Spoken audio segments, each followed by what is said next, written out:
वही शुरू होती है। हम एक राजा को देखते हैं जो कि अपनी ताकत की वजह से बहुत मशहूर था। इसके पास बहुत सारे सोल्जर्स थे। वो उनके पास जाता है और उनसे कहता है कि तैयार रहो, हम दूसरे किंगडम पर हमला करने जा रहे हैं। वो सब रेडी होते हैं और इस किंगडम पर हमला करने के लिए निकल पड़ते हैं। जैसे ही लोग उस जगह पहुंचते हैं, वहाँ का राजा भी उधर आ जाता है और उनसे पूछता है कि तुम सब यहाँ क्या कर रहे हो, तुम सब चले जाओ यहाँ से। तो दुश्मन राजा कहता है कि फिर मैं आया ही क्यों था अगर मुझे जाना ही था। मैं यहाँ तुम्हें ये बताने आया हूँ कि अब तुम्हें मेरे अंडर काम करना होगा, तुम्हें मेरे लिए लड़ना होगा। तुम जैसे कई राजाओं को मैंने अपने अंडर किया है। लेकिन उस किंगडम का राजा अभी भी नहीं मानता। तो उसका दुश्मन राजा कहता है कि चलो एक छोटी सी वॉर लड़ते हैं तुम्हारे और मेरे एक एक सोल्जर के दरमियान। याद रहे अपना बेहतरीन सिपाही चुनना, और जिसका सोल्जर जीत गया हुक्म भी उसी का चलेगा। वो राजा मान जाता है और इसी के साथ वो अपने सबसे अच्छे सोल्जर को बुलाता है। जैसे ही वो आता है तो वो दिखने में बहुत ज्यादा स्ट्रॉन्ग लग रहा था। ये देखते ही पहला राजा एक सोल्जर का नाम पुकारता है, एगिलीज। लेकिन उसकी आर्मी में से कोई भी बाहर नहीं आता। तो ये देखकर सब उसका मजाक उड़ाने लगते हैं और वो राजा कहता है कि मेरे सोल्जर से डर गया है आपका सोल्जर। तो पहला राजा कहता है कि उसको देखे बिना तुम ये बात कर रहे हो, अभी तुमने उसे देखा कहाँ है। इसी के साथ उस राजा को बताया जाता है कि एगिलीस यहाँ नहीं आया। राजा उसे यहाँ बुलवाता है और जैसे ही वो यहाँ आता है तो राजा उससे बहुत नाराज होता है। तो एगिलीस कहता है कि ठीक है, मैं वापस चला जाता हूँ। तो दूसरे किंगडम का राजा उससे कहता है कि तुम मत जाओ, क्योंकि अगर तुम चले गए तो हमारे दरमियान डायरेक्ट ही एक बड़ी वॉर शुरू हो जाएगी। हम यहाँ ये ऑब्जर्व कर पाते हैं कि एगिलीस अपनी मर्जी का मालिक होता है। वो चाहे तो लड़ता है, वरना अगर उसका दिल नहीं तो वो किसी भी वॉर में हिस्सा नहीं लेता, और न ही वो अपने किंगडम के राजा को अपना राजा मानता है। अब लड़ाई शुरू होती है और एगिलीस उस एरिया में जाते साथ ही दूसरे किंगडम के सोल्जर को पहले ही वार में मार डालता है और फिर सबसे कहता है कि आओ, मैं खड़ा हूँ यहाँ और करना है किसी का मुकाबला मुझसे। लेकिन अब तो कोई भी उसका सामना हरगिज नहीं करना चाहता था। दूसरे किंगडम का राजा भी अब समझ चुका था कि मुझे अब सब कुछ इस दुश्मन राजा के हवाले करना होगा। तो वो अपनी कमान एगिलीस को पकड़ाता है कि ये लो, ये तुम्हारे राजा की हुई। तो एगिलीस उससे कहता है कि मेरा किसी राजा से कोई लेना देना नहीं, और ये कहकर वो वहाँ से चला जाता है। अब सीन चेंज होता है और हम एक और किंगडम ट्रॉय को देखते हैं, जहाँ के एक राजा के दो बेटे होते हैं, एक हेक्टर और एक उसका छोटा भाई। हेक्टर भी बहुत फेमस वॉरियर था, बिल्कुल एगिलीस की तरह। उनके किंगडम और एक और किंगडम की बहुत लड़ाइयाँ चल रही थी, लेकिन अब ये लोग उनसे सुलह करना चाहते थे। हेक्टर और उसकी आर्मी वहाँ जाती है और वो लोग इन्हें बहुत अच्छे से होस्ट करते हैं, इन्हें तरह तरह के खाने खिलाते हैं। इस किंगडम का राजा जहाँ पर ये लोग आए थे वो उसका छोटा भाई होता है, जिसका एगिलीस सोल्जर था। इस राजा की वाइफ यानी रानी बहुत यंग और प्यारी होती है। अब इन दिनों के दौरान हेक्टर का छोटा भाई उसे पसंद करने लगता है, और जब वो टाइम आता है कि हेक्टर और उसका छोटा भाई यहाँ से चले जाएं, तो हेक्टर का छोटा भाई उस रानी को भी अपने साथ ले आता है। हेक्टर को ये बात अभी तक पता ही न थी, लेकिन उसका भाई उसे कुछ टाइम बाद उसको सारी बात बता देता है। हेक्टर उसे बहुत डांटता है कि हम सुलह करके आ रहे हैं और तुमने एक नई जंग तैयार कर ली। वो फैसला करता है कि वो रानी को वापस छोड़ कर आएगा और माफी भी मांगेगा, लेकिन उसका भाई कहता है कि मैं हरगिज ऐसा होने नहीं दूंगा, ये जहाँ जाएगी मैं इसके साथ हूँगा। अब हेक्टर कुछ नहीं कर पाता और उसे उसकी बात माननी ही पड़ती है। जब उस किंगडम के राजा को ये बात पता चलती है तो अपने भाई से कहता है कि ये कैसी सुलह हुई, ये तो सरासर धोखा हुआ। अब मैं इनको नहीं छोड़ूंगा, इन पर हमला करूंगा क्योंकि इन्होंने मेरी बीवी को चुराया है। उसका भाई कहता है कि मैं तुम्हारे साथ खड़ा हूँ भाई। इनफैक्ट वो भी ट्रॉय पर कब्जा करना चाहता था।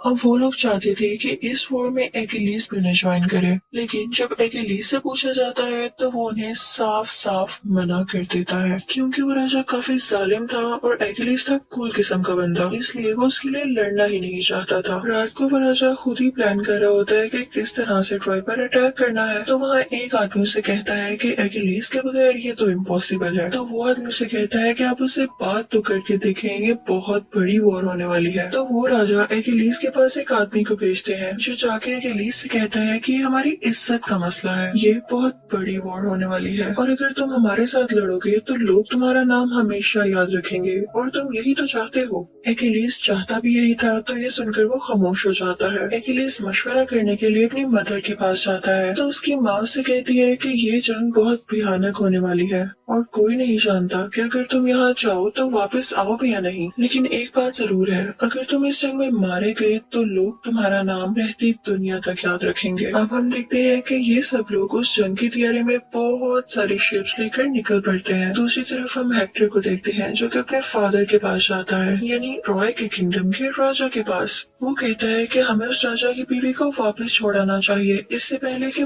बहुत बड़ा हमला हो और हम सब मारे जाएं। तो ट्रॉय का राजा कहता है कि इसमें उस रानी की भी तो मर्जी थी और मैं किसी का दिल नहीं तोड़ सकता। तो हेक्टर कहता है कि एक दिल टूटना हजारों लोगों की जान जाने से बेहतर है, लेकिन वो राजा उसे वापस भेजने पर तैयार नहीं होता। तो आगे से हेक्टर कहता है कि आप जानते भी हैं कि वो दोनों राजा कितने जालिम हैं। वो अपनी बहुत बड़ी फौज के साथ यहाँ पर आएंगे और हमें मार डालेंगे। तो ट्रॉय का राजा कहता है कि बेटा, आज तक हमें कोई हाथ नहीं लगा सका क्योंकि हमारे किंगडम की दीवारें हैं ही इतनी ऊंची। और तुम फिक्र नहीं करो, वो जितने भी फौज ले आए हमारी दीवारें इतनी मजबूत हैं कि कोई अंदर नहीं आ सकता। लेकिन हेक्टर अभी भी बहुत परेशान था क्योंकि कहीं न कहीं वो जरूर जानता था कि ये आगे जाके बहुत बड़ा मसला होने वाला है।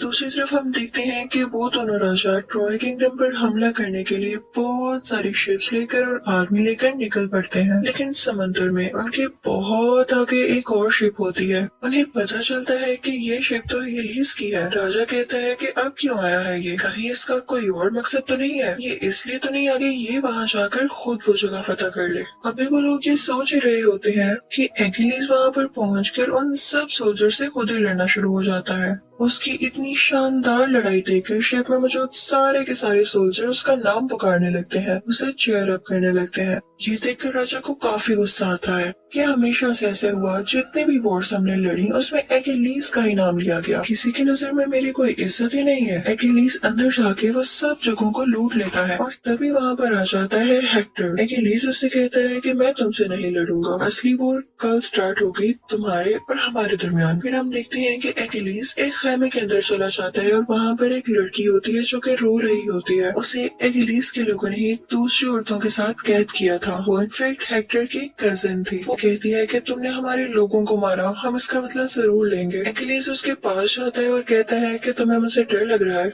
तो वो लड़की कहती है कि नहीं। एकिलीस समझ जाता है कि कोई अच्छी लड़की है ये, जाहिर है ये हेक्टर की कजिन है तो शाही खानदान से ही हुई ना। एकिलीस उसे कुछ नहीं कहता और राजा के पास चला जाता है।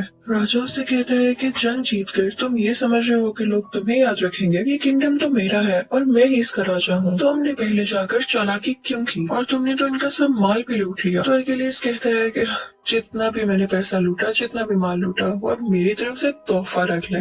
तो राजा कहता है मुझे इस सब की कोई जरूरत नहीं और तभी वो अपने सोल्जर्स को ऑर्डर देता है कि उस लड़की को लाया जाए। ये वही लड़की थी जिससे एकिलीस अभी बात कर रहा था।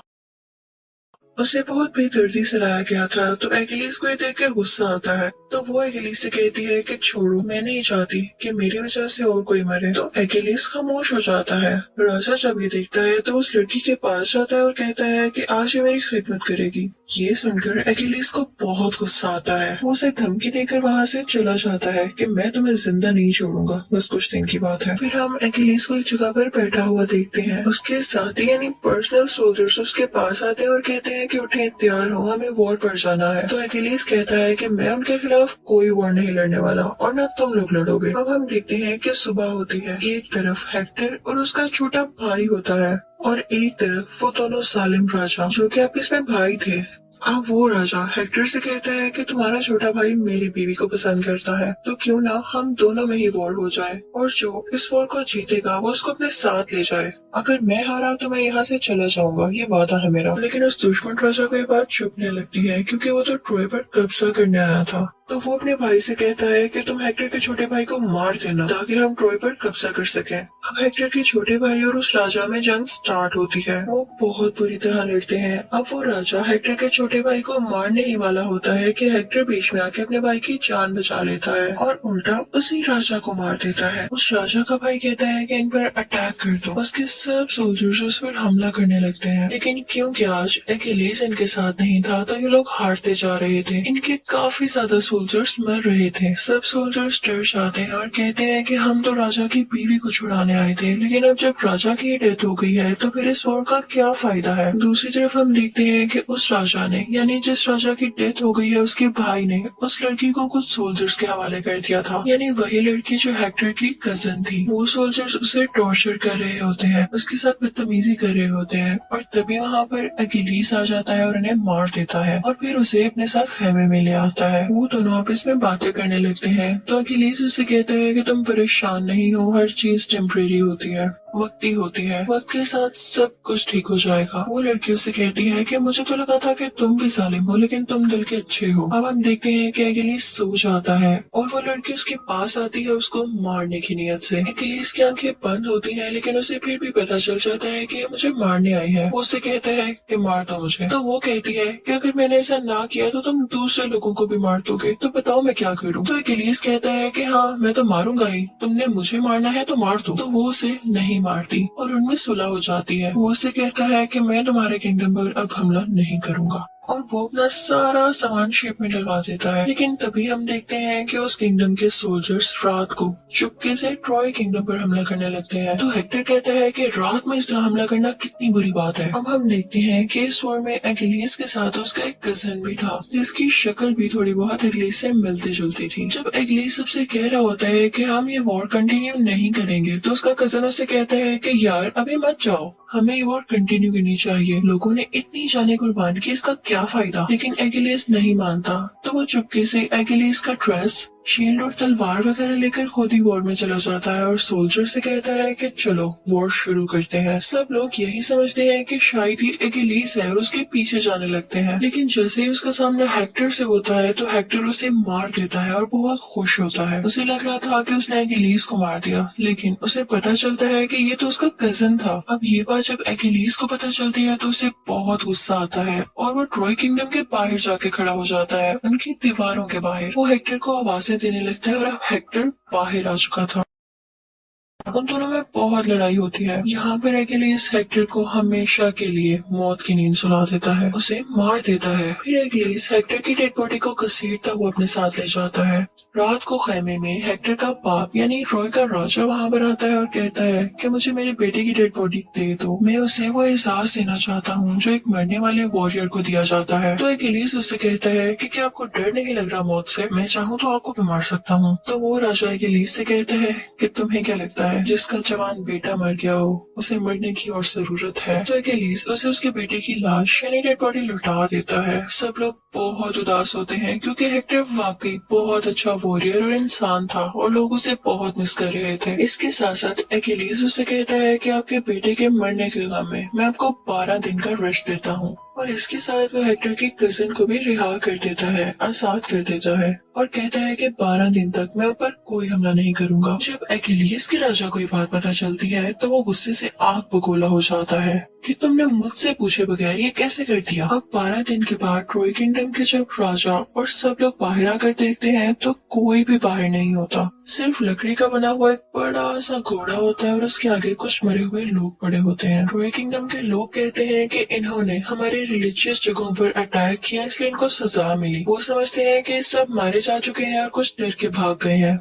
अब वो प्लान करते हैं कि हमारी रिलीजियस जगह तो सब तबाह हो चुकी हैं, तो हम इस घोड़े को अंदर ले आते हैं और अब वो इसे अंदर लेके आ चुके थे। वो सब लोग बहुत खुश होते हैं और लाइट फील कर रहे होते हैं कि हो सकता है हम ये जंग जीत गए हों, क्योंकि उन्हें दूर दूर तक कोई भी नजर नहीं आ रहा था। रात होती है और वो सब लोग बेफिक्र होकर सो जाते हैं, लेकिन वो घोड़ा खाली नहीं था। उसके अंदर अकिलीस और उसके कुछ सोल्जर्स थे। अकिलीस का राजा भी कुछ सोल्जर्स के साथ उस कैसल के बाहर छुपा हुआ था। जैसे ही रात होती है अकिलीस मौका देकर उस घोड़े से बाहर आता है और ट्रॉय किंगडम के सारे दरवाजे खोल देता है, जिससे वो राजा और सब सोल्जर्स अंदर आ जाते हैं। वो अंदर आके सब लोगों को मार देते हैं और वो जालिम राजा ट्रोय किंगडम के राजा को भी मार देता है। फिर हम हेक्टर की कजिन को देखते हैं जो कि दुआ मांग रही होती है कि सब ठीक हो जाए, लेकिन तभी पीछे से वो जालिम राजा आता है और उसके साथ बदतमीजी करता है। वो लड़की अपना चाकू निकालती है और उसे मार देती है। उस लड़की को पकड़ने के लिए 2 सोल्जर्स आगे बढ़ते हैं, लेकिन अकेलीस वहाँ पर आ जाता है और उन दोनों को मार देता है। इसी टाइम वहाँ पर हेक्टर का छोटा भाई आ जाता है। वो अकेलीस के पाँव पर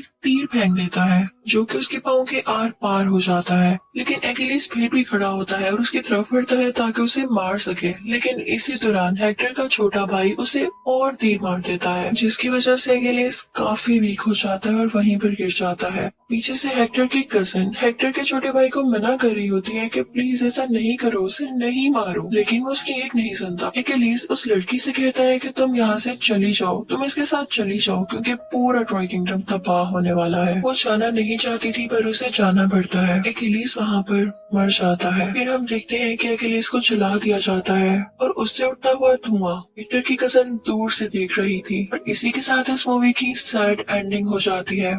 थैंक यू।